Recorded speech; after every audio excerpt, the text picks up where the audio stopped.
Hey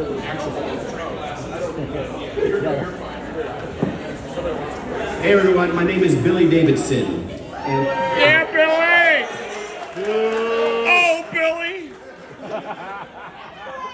And up until this marriage here that we're celebrating today, I was Nick's hetero life mate. And clearly, I have a lot to say. My original speech was 38 minutes long. I trimmed this down to a more concise expose of my best friend. He goes by Nick, Nicky, Uncle Nick, Goody, Ralphie, Dancing Queen, and Gaper. The most fitting is RiNickulous. And trying to encapsulate this man right here with words has been quite daunting to me the last week and a half, 2 weeks, because Nick is probably one of the most unreal people I've ever known. He's one of the most giving, loving, funny, smartest cats around. He's a walking adventure. He's a builder, a brother, an uncle, a friend. He's a philosopher, a party starter, a fixer, and sometimes the walking plot twist that makes the story worth telling. But before we get into Nicky, I think we have to start with the people who helped make Nick into Nick. So please give a round of applause for Rini and Tom. Good night.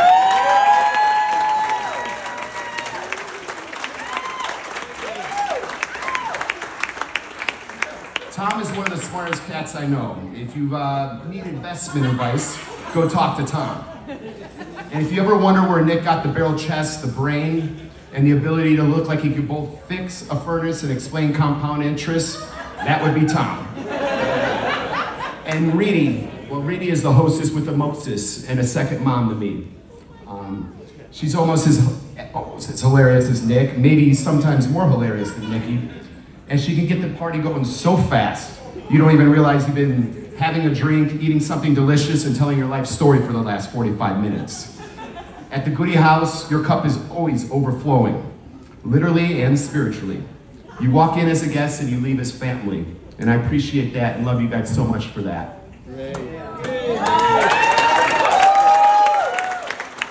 All while Nicky's a walking liability waiver. So Nick being Nick makes sense. He was raised right. He was raised around love, humor, and generosity, and a family that somehow survived him. And based on the stories from his sisters, Laura and Sarah right here, let's give them a round of applause for survival. That survival was not guaranteed. For instance, he got a little toddler toolkit when he was like a toddler. And most kids would use that to pretend they would like fix a toy truck or something. Not Nick. Nick used it as a 5-year-old to take apart the garage door, which came crashing down while his mom was watching his sisters. Thank God Tom's car was gone for the day at work. He also started a fire in the garage a couple years later, all before the second grade, which was quite an accomplishment. Then there's the famous 1988 doll massacre. Nick went into the basement, decapitated his sister's dolls, and then hung them by their hair from the clothesline. And somehow all Nick had to say was, "I was just playing, Mom." That's the great contradiction of Nick. He might get you into trouble, but he'll be the first one helping you climb out of it. Usually laughing, probably sweating, and definitely claiming it was worth it. Because the same kid who took apart that garage door and left the Barbies looking like a true TV basement crime scene became the man who would fly across the country to build his sister Laura a deck. And then with only a few hours left before his flight, he decided to take that extra wood and build her a shed. And you know what? He built the shed, grabbed 2 grilled sausages wrapped in foil, and made it on the plane with 3 minutes to spare. That is Nick. He is chaos with a conscience and some sausages. He'll get the story started, but he'll also be there for the cleanup, the phone call, the house project, the heartbreak, and whatever else you might need. And I got to see that version of Nick early. Nick and I first knew each other at Marion Central Catholic. I was there freshman year. He was a junior. We were on the football team together, wrestling team. But he was actually cool to me, unlike the rest of the kids in that school, as many of you might know. And I went back to public school, and fast forward about 5 years later. My freshman year of college, I'm working at the hospital part-time up in Northern Illinois. And I also started doing a political internship for a state rep up north. And they tell me to go out to this tiny ass town, Marengo, out in the country, out in the sticks. And they say, go meet this guy named Nick at this gas station there. He'll show you the way. So I'm just standing at this gas station in the boonies, waiting for some guy named Nick. And here comes this red Chrysler LeBaron coming through. It's him standing up, and he's like, Billy Davidson, while he's driving, boom, boom. I'm like, Nicky Guderian? It was 5 years at that point or so. Anyway, I just skipped over all that, there we go. We hadn't seen each other that long, so of course we head straight to the Mexican restaurant for work margaritas and catching up. That's where we learned he too took an additional job at the hospital I'd been working at for 4 years. Within a couple weeks, Nick and I ended up, from that point, we were inseparable. 6-7 days a week, barbecues, volleyball, and of course, White Sox games. Yes, reading. Where we would sneak down to the front row and challenge each other to see how close we could get. That's where we fine-tune our ability, you know, and that training would come in handy later in life. Stay tuned.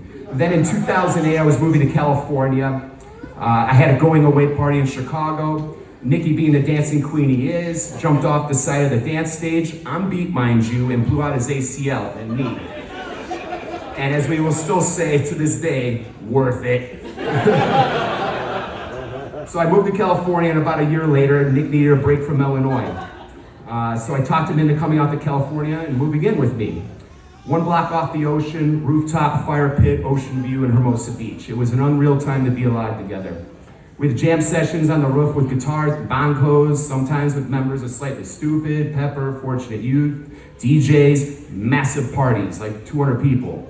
We were literally silently wondering if the roof was gonna cave in, how many times. Goody enjoyed hitting golf balls off the roof towards the Pacific Ocean, which was less of sport and more of a pending lawsuit. And he could be found skimboarding during the day, playing volleyball, skateboarding around as maybe the biggest barrel-chested skateboarder in the South Bay of LA, and assembling a crew of about 30 to 40 friends in under like 8 minutes.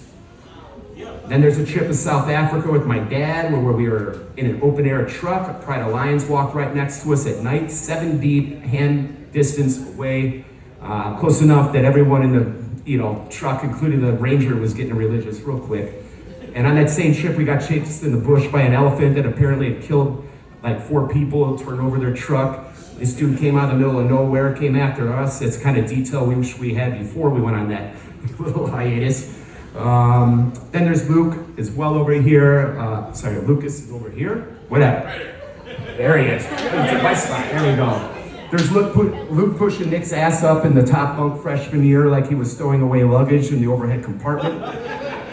There's Nick and Luke at the German-Polish border with AK-47s pointed at them, and somehow Nick was probably thinking, you know what, give me a few minutes and a couple beers, like these guys might be friends of ours soon enough.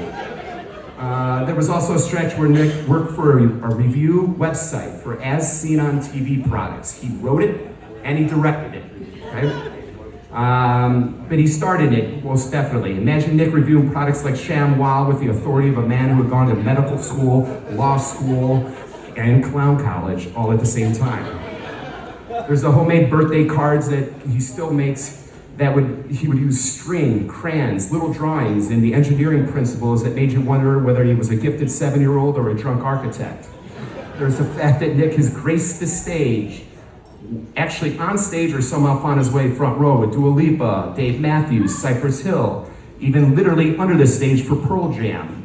At Wrigley Field, I don't know what he was doing down there, maybe checking to see if Eddie Vedder trims his nose hairs, I don't know. I don't think he's ever bought the right ticket to anything in his life, but somehow he always ends up where only security, celebrities, and Nick belong. And then there's Iceland.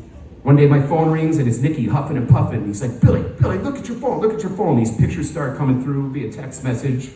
I'm like, what am I looking at? He goes, I'm in Iceland. I'm on a volcano tour. The volcano erupted. I'm like, did you go with the tour guy? He's like, no, he got everybody evacuated out of there. I'm like, what are you doing? He's like, I went toward the lava. I'm like, okay, dude.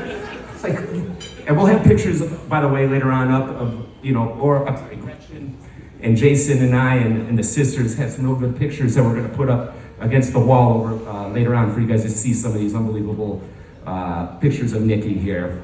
But anyways, most people think, run away from lava, Nicky runs towards it.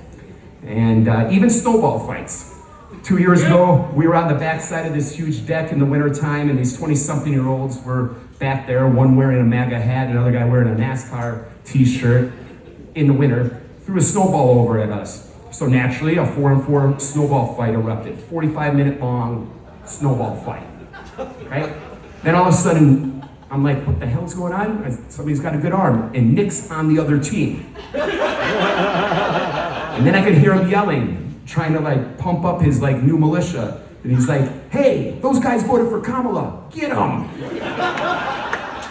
Snowballs flying everywhere. And then I hear him yell again, they think that Little Mermaid's better as a black girl, get them!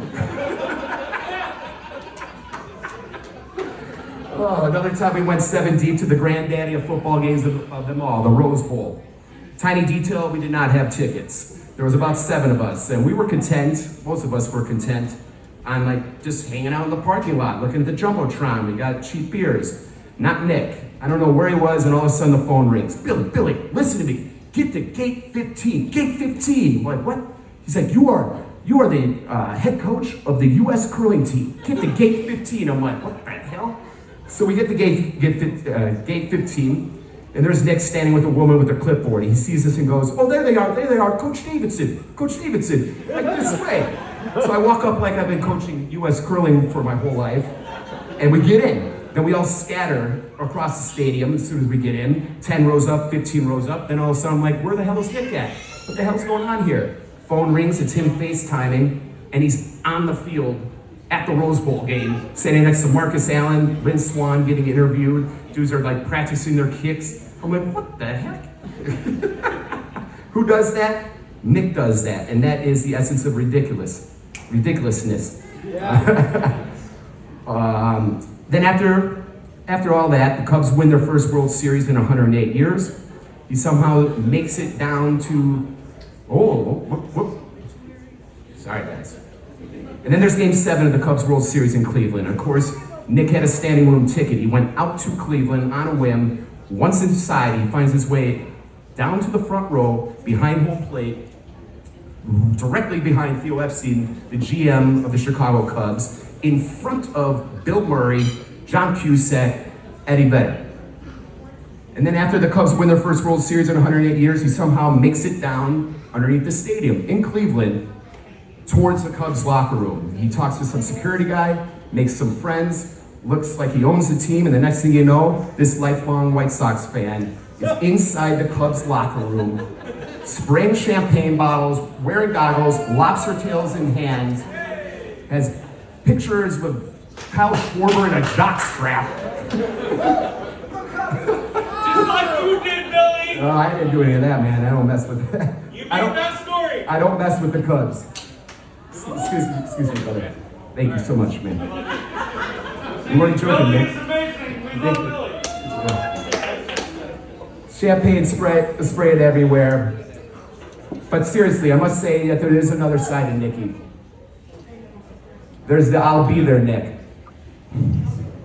There's the Nick who gives the best hugs, the best listening ear, and somehow makes you feel like things are going to be all right, even though you're not really certain they are going to be all right, He answers the phone, he shows up, and somehow, even when the laughing feels impossible, he finds a way to bring a little bit of light back to the room. And this is the guy that I love like a brother. And that's the guy that I'm so grateful gets to spend the rest of his life sitting next to this beautiful soul, Laurel. Give her a round of applause, everybody.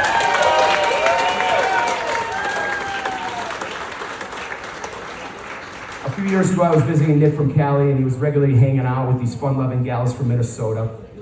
Laura and her girlfriends, multiple times a week. They'd be going to street festivals.